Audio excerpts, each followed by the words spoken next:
রবিবার দেশের প্রধানমন্ত্রী নরেন্দ্র মোদীর ১১০তম মন কি বাত শুনলেন বিজেপি রাজ্য সভাপতি রাজীব ভট্টাচার্য। এদিন রামনগর বিধানসভা কেন্দ্রের জয়নগর এলাকার ২১ নম্বর বুথে বসে প্রধানমন্ত্রী নরেন্দ্র মোদীর ১১০তম মন কি বাত শুনেন তিনি। দেখুন, আজকে আমাদের দেশের যশস্বী প্রধানমন্ত্রী নরেন্দ্র মোদীজি ১১০তম মন কি বাত অনুষ্ঠান অনুষ্ঠিত হয়েছে। আমার সৌভাগ্য হয়েছে যে আজকে রামনগর বিধানসভা কেন্দ্রের ২১ নম্বর বুথে আজকে এই ১১০তম মন কি বাত অনুষ্ঠান শোনার এবং বুথের যারা কার্যকর্তা, মণ্ডলের কার্যকর্তা, আমার সিনিয়র কার্যকর্তা সকলকে নিয়ে এখানে মন কি বাত অনুষ্ঠান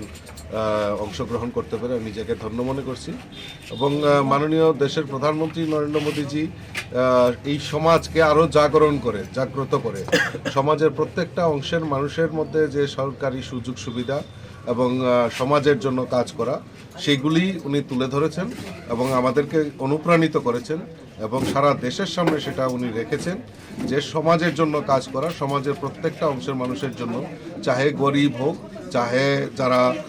সমাজের অন্তিম ব্যক্তি পর্যন্ত সমস্ত সুযোগ সুবিধাতে পৌঁছে যায় তার জন্য প্রয়াস করা এবং বেশি করে সমাজের বিভিন্ন অংশের মানুষকে নিয়ে কাজ করা যে বার্তা দিয়েছেন সেটাই আমাদের কাছে বড় প্রাপ্তি হয়েছে।